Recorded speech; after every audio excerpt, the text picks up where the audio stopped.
tenemos unos invitados cuarto bate, contratados por Yesenia, se va para las grandes ligas y lo que sobra lo trae. Eso sí, oye, no me veas así, ninguno de los dos. Pero antes de presentar a nuestros invitados, que son tan queridos, a Luis Fuenmayor y a Eduardo Centey, que son, bueno, hermanos de la vida, como decía aquel personaje, ¡hermanos de la vida! Ya me va a acusar. Ya va, ¡ay, ahí está! Se le salió. Bueno, déjenme decir lo siguiente. Este país, yo lo voy a decir con seriedad, déjenme ponerme serio. Este país no tiene futuro. Si este país sigue en esta ruta de odio, de rabia, y ahora con la geopolítica de por medio, este país no tiene futuro, porque si no desmantelamos el odio aquí no hay nada que hacer. Acaba de caer el gobierno de Perú. Perú tiene una economía de 300 millones de dólares mensuales. Cuando hubo la crisis de Perú, ¿te acuerdas que? No, una de las presos al presidente. Sí. Tenía 26 millones de presupuesto. O sea, y aún con las crisis políticas, ahí está Perú. Este es el 7º presidente en no sé cuántos años. Y eso que la Boluarte se quedó 4 años ahí.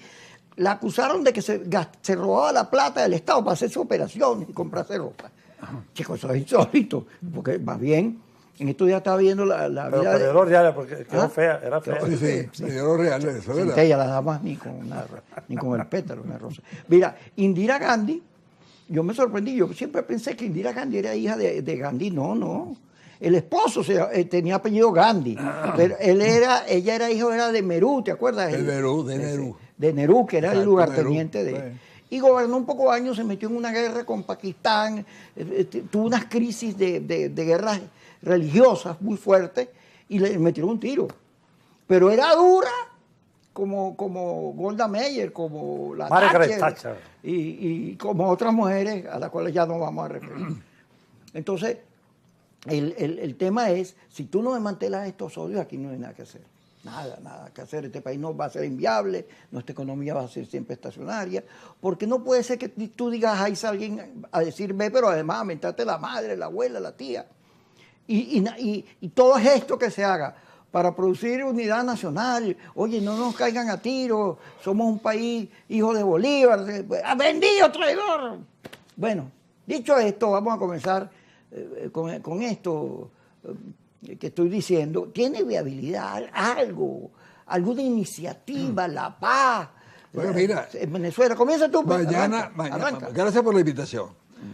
Mañana, en la Facultad de Ciencias de la UCB, hay una iniciativa que se está poniendo en marcha en función de 3 objetivos: la soberanía nacional, la democracia y la paz. Esos 3 objetivos que creo deben ser los 3 objetivos alrededor de los cuales el pueblo venezolano pueda nuclearse, la oposición pueda nuclearse, el gobierno incluso pueda nuclearse, aquella parte del gobierno que lo quiera. Y quienes no estén en ese núcleo, bueno, serán los extremistas de lado y lado, que simplemente para ellos es más importante sus convicciones o sus ideas o sus afectos que el país, que la nación venezolana. Porque yo comparto contigo, ningún país, y menos en la situación en que está este es el gobierno que más amenazas ha tenido en el mundo. Yo creo que no ha habido gobierno venezolano que haya sido tan amenazado y que esté tan aislado internacionalmente como este. Tú te pones a ver y bueno, mira, cuando Guaidó aquel de los 50 y tantos países, imagínate, ahí no llegamos a tanto, pues. Pero aparentemente los comités de los gobiernos de Noruega o del gobierno de Noruega parece que quieren influir también en ese sentido. En lugar de haberse preocupado los noruegos en darle a Gandhi el premio Nobel de la Paz, que fue postulado 5 veces y no se lo dieron.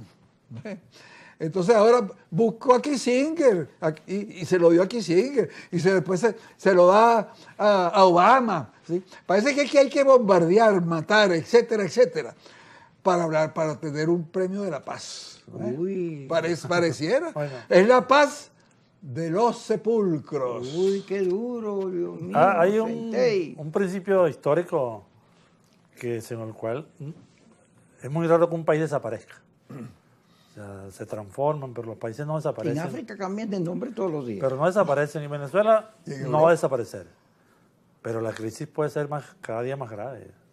En esta situación de enfrentamiento en que estamos, de falta de iniciativa, de trampas, cada uno de los lados confrontados se hacen trampas, en esta situación es imposible caminar y avanzar. No nos vamos a extinguir, pero cada vez habrá menos alimentos, menos inversión, menos vivienda, menos felicidad. Estamos condenados, si no cambiamos, estamos condenados a ser cada vez un país sin gobierno, sin futuro, sin esperanza. Yo no critico a los jóvenes que se fueron por el exterior. Es más, yo creo que la inmensa mayoría de ellos viven mejor en el exterior que aquí, salvo esta cuestión en Estados Unidos ahora, pero en general buscar futuro era razonable frente a la situación venezolana. Ahora, fíjate, cuando uno le mete lupa al asunto, no es que esta situación tiene un malo, que como decía Guillo, es el gobierno. ¿Te acuerdas, Guillo, el de Mafalda?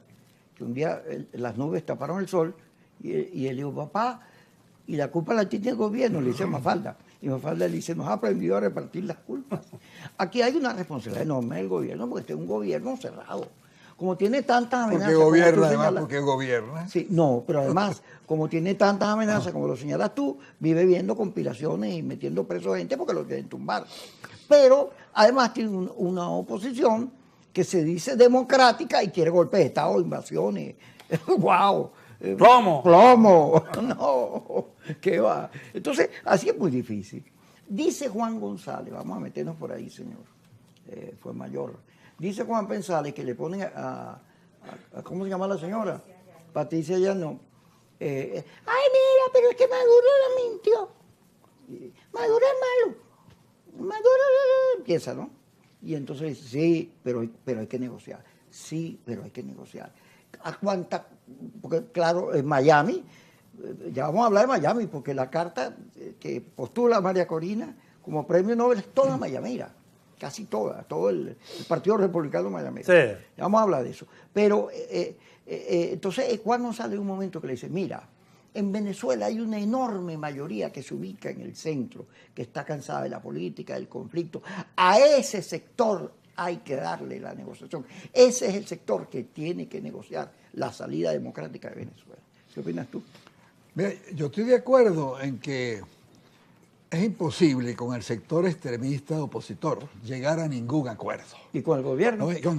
Con el gobierno hasta ahora ha sido muy difícil llegar. Ha habido en el pasado momentos en que se ha llegado a acuerdos con el gobierno y han fracasado no precisamente por culpa del gobierno. Vamos a acordarnos de Santo Domingo, cuando Borges salió de aquí y dijo, voy a firmar, aquí llevo el bolígrafo para firmar. Ese acuerdo, publicado por Tal Cual y publicado también por Últimas Noticias, era un acuerdo muy bueno, que más nunca ha aparecido en el escenario político venezolano. Y Borges llegó allá, recibió una llamada telefónica y no firmó. Entonces, ahí no hay responsabilidad del gobierno. Pero es que el problema del trato con el gobierno es otra cosa, además. Supongo tú que el gobierno no quiere, pero con el gobierno tienes a juro que negociar porque es el que está gobernando. Los otros no. A los otros les puedo decir, mire, ustedes no quieren, ustedes váyanse porque lo están estorbando. Pero yo al gobierno no le puedo decir, váyanse que están estorbando porque no se va y listo. Entonces, el trato que le doy es diferente. Yo entiendo que el gobierno es duro y es difícil y hace cosas que no debería hacer. Yo no creo que aquí haya ninguno de los presos políticos, ni todos juntos, puedan ser mayor amenaza para el gobierno que lo que es la cuarta flota en el sur del Caribe. Eso es mentira. Entonces, ¿por qué Carrizo tener ese problema allí que impide la unidad nacional?